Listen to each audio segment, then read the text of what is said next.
Assemblée constituante locale. Pourquoi faire? Où? Comment? Commencer par quoi? Nourriture, logement, santé, accès aux droits, défense juridique, accompagnement social sont des impératifs qui s'imposent à nous sur le terrain lorsqu'on a l'intérêt général. Mais que préférez-vous? Le pansement sur la jambe de bois? Ou remonter la boule tous les jours tel le mythe de Sisyphe?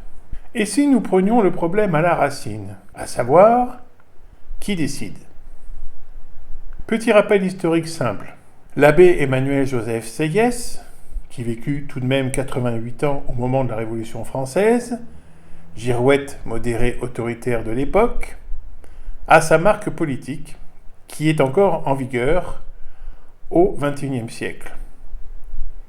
Dans son discours du 7 septembre 1789, il dit « Le peuple, je le répète, dans un pays qui n'est pas une démocratie, et la France ne saurait l'être, le peuple ne peut parler, ne peut agir que par ses représentants. » Et il dit même dans ce texte qu'en fin de compte, le peuple, sous-entendu les habitants des communes, mais aussi les paysans, ne sont pas assez intelligents et n'ont pas le temps pour s'occuper de la chose publique. Il faut laisser ça à une certaine élite, c'est-à-dire les élus.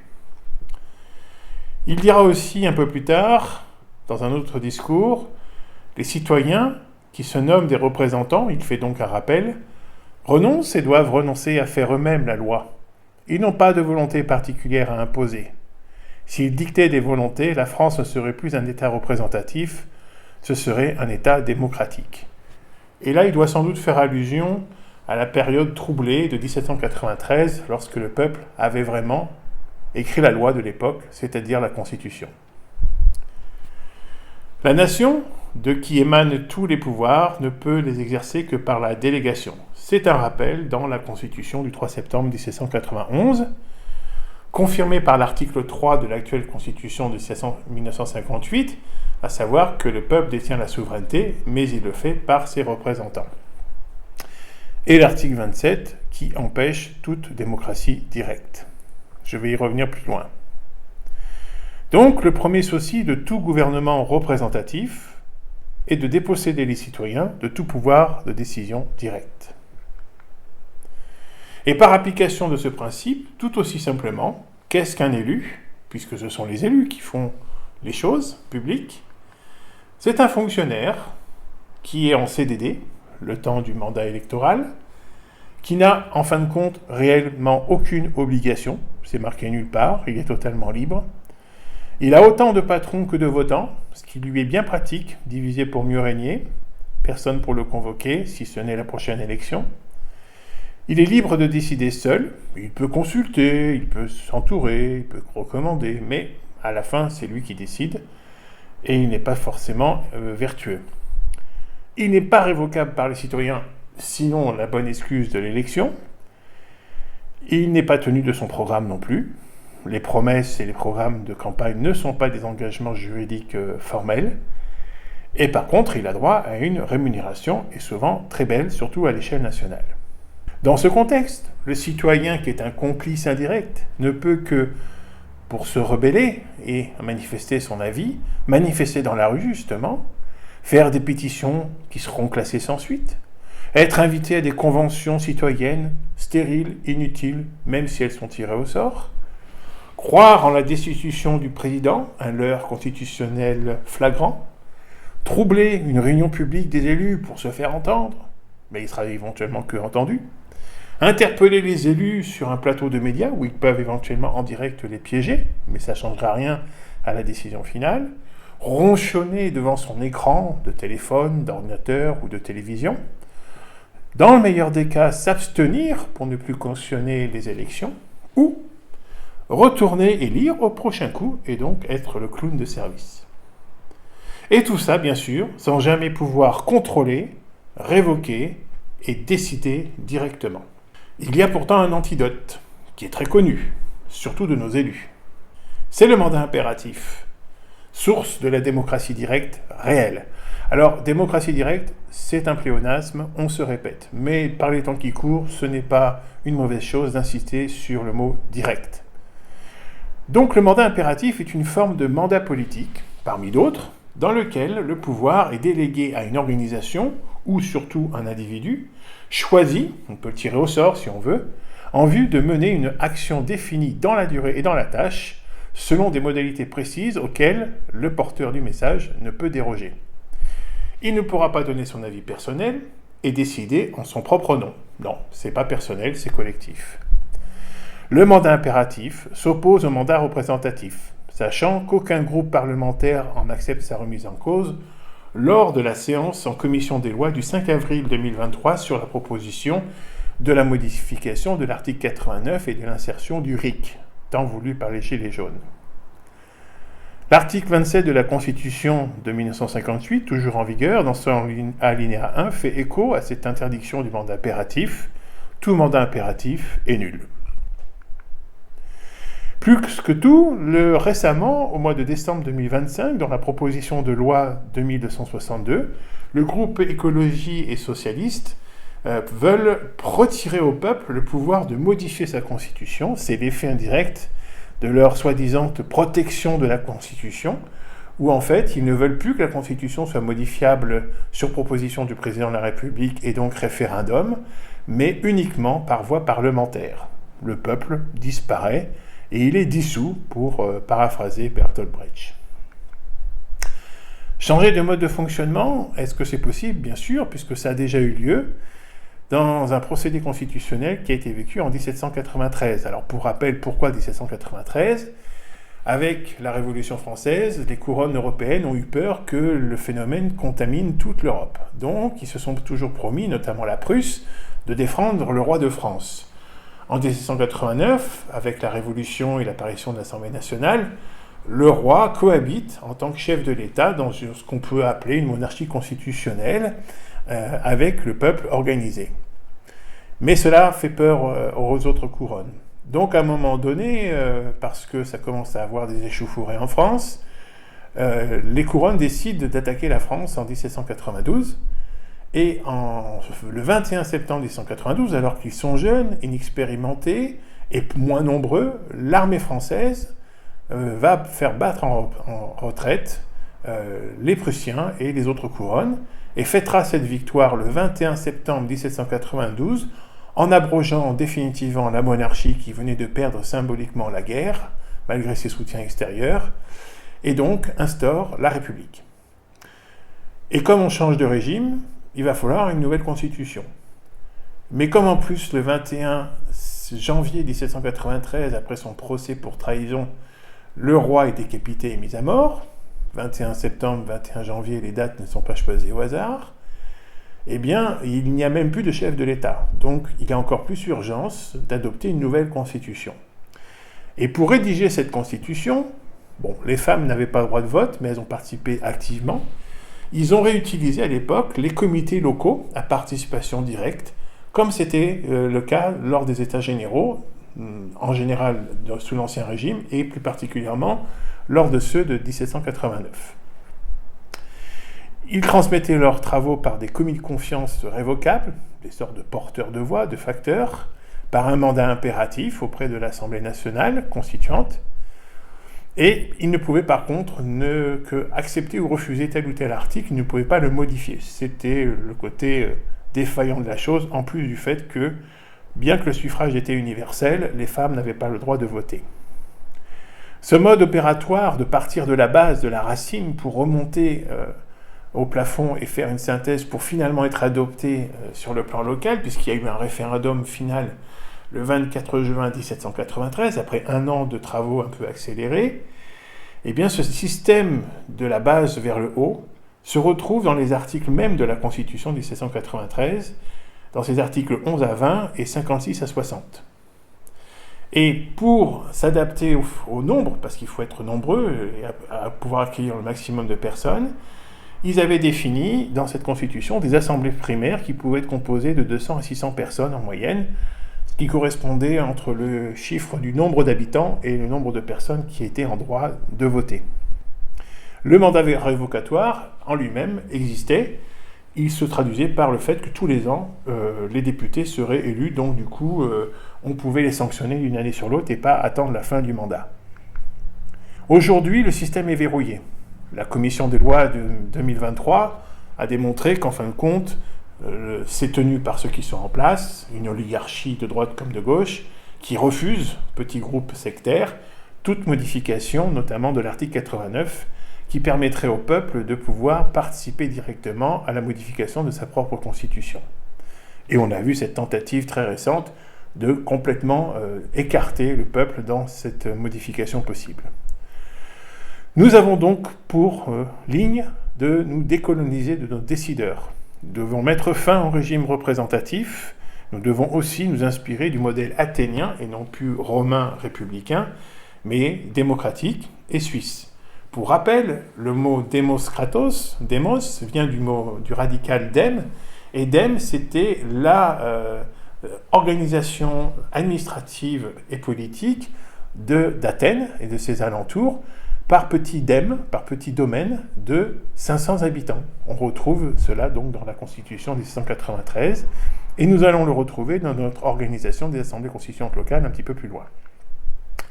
Il s'agit donc d'une nouvelle évolution française, pragmatique, pacifiste, constitutionnelle, et surtout, une grande nouveauté que nous apportons, nous gilets jaunes constituants, eh bien, légale.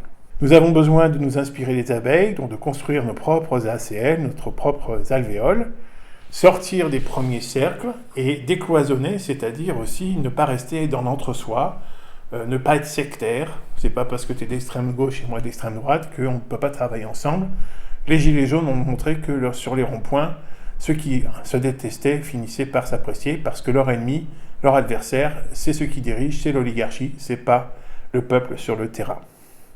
Et bien évidemment, élargir la ruche locale, mais nous allons y venir dans le dispositif mis à disposition. Ce dispositif est en 7 étapes extrêmement simples. Premièrement, on invoque des droits selon un certain nombre de règles qui existent. C'est le même dispositif que lorsque vous avez une décision de justice, un contrat de travail ou commercial, ou bien donc une constitution. On commence par invoquer des règles de référence qui vont permettre d'expliquer les articles de fonctionnement ou de la décision de ce qui suit ensuite. Sur cette base qu'il faut accepter et intégrer, sinon on ne peut pas avancer, eh bien on se déclare.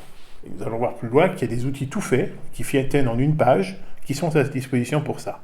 On se déclare en mairie et non pas en préfecture, on ne crée pas une association. J'y reviendrai un peu plus loin. Une fois qu'on est déclaré selon des modalités précises et simples, eh bien on déclenche les travaux constitutionnels, ponctuellement législatif, et chacun à sa sauce et à son rythme, on organise les cahiers d'exigence qui contiendront les propositions d'exigences constitutionnelles et législatives éventuellement. Mais attention, les travaux législatifs, c'est-à-dire thématiques, sociaux, économiques, politiques, etc., eux doivent être vraiment secondaires. C'est eux qui divisent. Ce qui nous unit, qui fait notre point commun à tous, c'est le fait de travailler, de plancher sur la Constitution avant tout.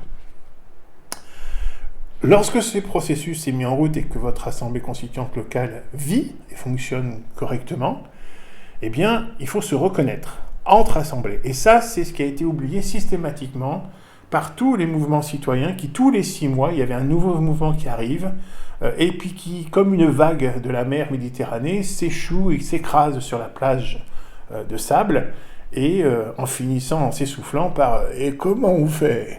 Et tous les 6 mois, cette idée revient à chaque fois. Avec en plus à chaque fois des sauveurs qui viennent travailler et protéger les victimes face à leur bureau, triangle de Karpman que nous, Gilets jaunes constituants, nous dénonçons. Nous n'avons pas besoin de sauveurs ni d'élus, nous avons besoin que de nous-mêmes, entre nous, et de nous organiser. Donc, de commencer par nous reconnaître, et ça se formalise aussi sur une feuille d'une page, et on le dépose aussi dans les mairies de chaque assemblée constituante signataire. Ensuite, pour la transparence et la visibilité à l'échelle nationale, on enregistre et on envoie en copie les actes de déclaration, les cahiers d'exigence, les actes de reconnaissance, ces 3 éléments essentiels d'ordre juridique et formel écrits, au journal officiel national des citoyens et des assemblées constituantes. Alors pourquoi citoyens et assemblées constituantes ? Parce qu'il peut arriver qu'il y ait des citoyens qui ont quand même des exigences à formuler, mais qui ne sont pas rattachés à une assemblée constituante, tout simplement parce que peut-être là où ils sont, il n'y en a pas. Ce document est envoyé en sécurisation copie à une agence suisse indépendante, désintéressée d'intérêt public, l'Egastia, qui se trouve à Genève, mais aussi à un certain nombre d'entités qui observent la démocratie dans le monde et qui sont prises à témoin. Mais on ne leur demande pas d'intervenir. Elles ne pourront pas. Elles ne sont pas souveraines en France. Par contre, c'est important de les informer. Bien évidemment, il y a toutes les ambassades du monde qui sont rattachées à la France. S'il en manque quelques-unes, on va à Genève parce qu'elles y seront forcément toutes. Et Genève, c'est plus proche et plus simple pour nous que New York. Et on l'envoie donc aussi au bureau de l'observation de la démocratie au secrétariat de l'ONU, de New York et de Genève. Vous avez le bureau aussi du C24, c'est celui qui a permis de décoloniser les pays après la Seconde Guerre mondiale, mais qui continue à fonctionner parce qu'il y a d'autres décolonisations qui sont encore de traitement, même si elles sont plus très nombreuses. Il y a un bureau spécial très peu connu qui est équivalent à celui de l'ONU au sein de la Cour internationale de justice. Et celui-là, bien que la Cour internationale de justice traite avant tout des conflits entre les États, il y a aussi, d'ordre privé, l'Union mondiale des peuples et des gouvernements locaux, qui est à Barcelone, dont est membre la mairie de Genève, et je vais revenir sur la mairie de Genève à la fin de mon propos. Et puis, il y a aussi le Conseil de l'Europe. Attention à ne pas confondre avec le Conseil européen de l'Union européenne. Le Conseil de l'Europe, c'est le conseil créé en 1949 à Londres et qui porte sur les libertés et la démocratie. Il est à Strasbourg, donc facile à atteindre au niveau de la France. Une fois qu'on a fait tout ce travail-là, on arrivera à un moment donné où il y aura suffisamment de monde mobilisé. Et dans ces cas-là, nous pourrons préparer les 2 dernières étapes, c'est-à-dire convoquer la première assemblée constituante nationale qui rassemblera tous les délégués mandatés révocables en provenance des assemblées locales. Et bien évidemment, il y a une obligation des corps constitués, notamment des gendarmeries et des régiments militaires, de défendre et de protéger le peuple souverain ainsi organisé qui apporte la preuve de son organisation grâce à son JOCAC et la convocation de l'Assemblée nationale constituante citoyenne. C'est vraiment très important d'accepter cette donnée-là parce que l'armée et les corps constitués ne défendent que ce qui est légal et reconnu. Or, si nous nous adressons à l'échelle internationale, c'est pour obtenir une forme de reconnaissance. Et dès lors que le peuple est organisé, comme les militaires l'ont suggéré à voix basse dans des rencontres confidentielles avec les Gilets jaunes à Paris en 2019, des militaires d'actifs, généraux et colonels et commandants, eh bien, ils avaient invité à « organisez-vous », bien sûr, sans donner comment le faire, en expliquant qu'ils ne pouvaient pas prendre l'initiative de renverser le pouvoir, puisque c'est un pouvoir légal, élu et reconnu souverainement par le peuple. Mais si le peuple est organisé et souverain avec une nouvelle organisation, et qu'il prouve qu'il est organisé, l'armée est obligée de se plier au souverain, c'est-à-dire au peuple. Élément important et essentiel de ce dispositif, donc une des clés juridiques, c'est le fait que l'on utilise des lois existantes, 2 principales, l'article 2122-30 du Code général des collectivités territoriales, qui oblige le maire à authentifier une signature sur un document dont il n'a pas à se prononcer sur son contenu, sauf si bien sûr ça appelle au meurtre, au viol, aux attaques personnelles, bref, aux violations au code pénal, ce qui n'est pas du tout le cas en l'occurrence. Donc il l'identifie en disant oui, il y a bien une signature d'un habitant de ma commune qui a déposé ce document, et ce document, comme il parle de la participation en tant que constituant souverain de droit public à la prochaine constitution, c'est un document donc d'ordre public et qu'il est obligé d'archiver selon l'article 221-1 du Code du patrimoine. C'est la formule magique que nous avons découvert à force de travailler les règles de droit. Et bien évidemment, Carmo a été la première validée le 26 janvier 2026, après avoir été déposée le 5 janvier 2026. Le droit international n'est pas un vain mot, malgré toute l'actualité de 2025-2026. La force du recours au droit incontestable, ça c'est le point le plus important dans notre histoire, c'est-à-dire ce que j'expliquais tout à l'heure, on doit se référer à un certain nombre de règles avant de décliner en article ou en décision ce pourquoi nous nous défendons. Et sur cette base-là, nous avons 2 éléments importants. La recommandation du Conseil de l'Europe, dont fait partie les Suisses à l'époque dans la mise en place, et puis surtout aussi un rappel d'une vieille coutume internationale qui existe depuis des siècles et que l'on retrouve dans l'article 1-2 de la Charte de San Francisco créant l'ONU, le fameux droit des peuples à disposer d'eux-mêmes et donc de s'auto-organiser, de se débarrasser de leurs tyrans. Les 3 particularités d'organisation propre aux ACL sont organisées par une collégiale à renouvellement régulier de ses membres. Il faut bien une équipe qui s'occupe de tout ça, mais on va éviter les concentrations de pouvoir. Donc tous les mois, à chaque fois qu'elle se réunit, cette équipe remplace automatiquement un de ses membres. Sauf les primo-arrivants, les fondateurs, pendant la première année, les 2 premières années, le temps que tout le monde ait pu passer une première fois pendant 5 mois. Si par exemple c'est une équipe de 5, c'est 5 mois par exemple. Sur cette base-là, ça fait 1 an et demi. Après, ça dépendra de comment est composée la collégiale. Mais le chiffre 5 de direction collégiale, c'est un bon chiffre. Si vous avez une vingtaine de personnes, il faudra 1 an et demi avant que tout le monde ait pu passer au moins une première fois dans la direction de cette collégiale, qui n'a aucun pouvoir de décision, si ce n'est de confirmer les comptes rendus de réunion, tenir les réunions et rappeler la prochaine réunion. C'est tout. Ce qui est décidé durant les réunions, c'est l'assemblée des citoyens présents, c'est pas la collégiale en elle-même. Ça permet aussi d'avoir une gestion horizontale et non pas pyramidale et de pouvoir remplacer rapidement toute défection quelconque au sein de l'équipe. Deuxième point particulier important, c'est que les ACL sont structurés par des entités minimales, donc ça rejoint ce que je disais tout à l'heure sur la référence à 1793 en assemblée primaire. Bah oui, parce que si on a une commune par exemple de 10 000 citoyens, ou habitants on va dire, il faut jouer avec les mots, 10 000 habitants, c'est pas forcément 10 000 électeurs, ça va être 7 500 électeurs par exemple, parce qu'il y a les enfants, il y a les personnes non inscrites, etc. Donc 7 500 citoyens pour 10 000 habitants, d'où le fait qu'on soit entre 200 à 500 personnes par entité. En tout cas, on ne peut pas rassembler 10 000 personnes, mais on peut rassembler 20 petites assemblées de 500 personnes maximum. Et ça, c'est tout à fait faisable. Et en plus, ça permet ce dispositif, cette architecture, de rassembler aussi les villages qui sont frontaliers les uns avec les autres et qui sont à moins de 500 habitants.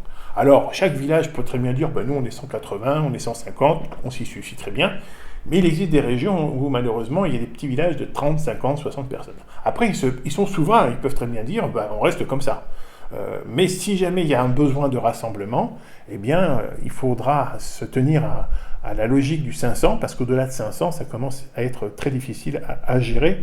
On l'a bien vu lorsqu'il y a eu le monopole de prise de parole du freluquet président lors du grand débat, du faux grand débat.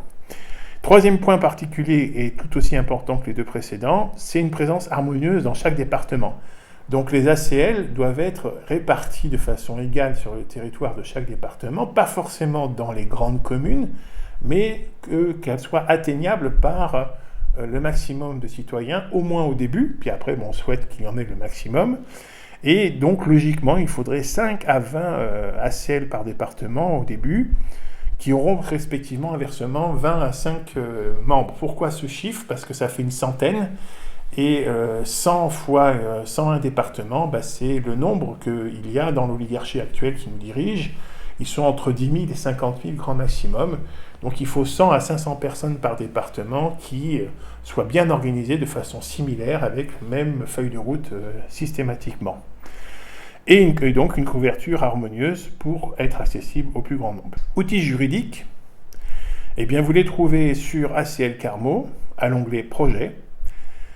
Quand vous allez sur cet onglet, vous avez 3 PDF, dont le contrat social d'engagement rédigé par nos amis Gilets jaunes constituants du 91, du Nord et de Belgique, à savoir une sorte de charte disciplinaire pour que l'on lit devant tout le monde la première fois qu'on vient. Après, on n'a plus besoin de le faire, on la signe, et comme ça, on est bien au parfum de ce qu'il faut respecter dans le fonctionnement et dans les objectifs de l'Assemblée constituante locale.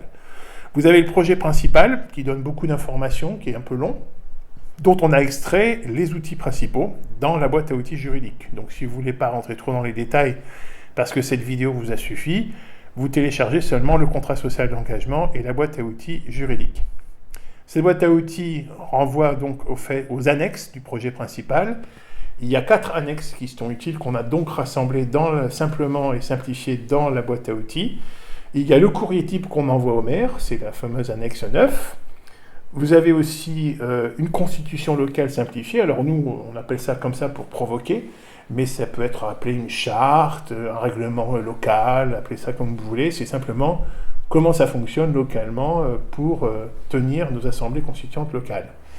Et puis ensuite, donc, selon les situations, soit l'acte de déclaration de naissance, soit les actes de reconnaissance entre assemblées lorsqu'on va se reconnaître entre voisins, entre copains et copines. Le courrier type, vous voyez, il tient même pas 2 pages, il est très technique, mais il verrouille, et c'est ce qui nous a permis à Carmo d'accepter facilement notre inscription, alors que ça faisait des mois que notre dossier était ralenti. Et puis lorsqu'on a sorti ce document-là, en 15 jours, l'affaire était pliée. Les documents types dont je vous parlais, donc l'acte de création à gauche, la reconnaissance à droite, et vous voyez qu'au début, vous avez tous les rappels de textes de loi et considérations juridiques qui verrouillent et donnent la technicité des choses. Après, vous avez quelques articles, vous voyez, ça tient en 7 articles pour l'un et 5 articles pour l'autre, c'est vraiment tout petit. Et donc la constitution type ou charte, vous voyez aussi qu'elle est très aérée, hormis le bloc de départ, toujours pareil, les principes et les références juridiques, c'est ce qui verrouille le système, c'est ce qui verrouille l'argumentaire, et où vous trouvez derrière les articles de fonctionnement.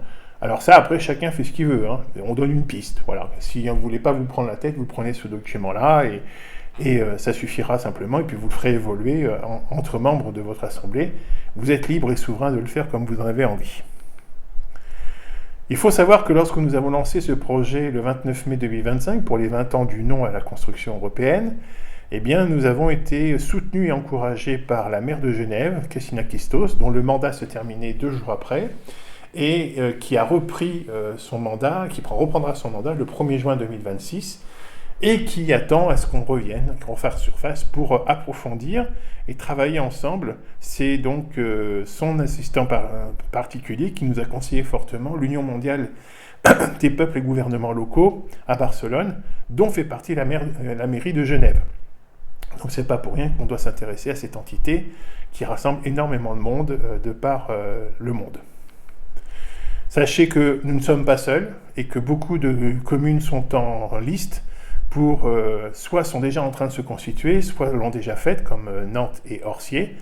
Dans Nantes, donc, du côté de la Bretagne, et Orcier dans le 74, et que d'autres sont en train de se préparer. Et troisième vague, ceux qui sont candidates et potentiels aussi. Ça fait beaucoup de monde en quelques semaines.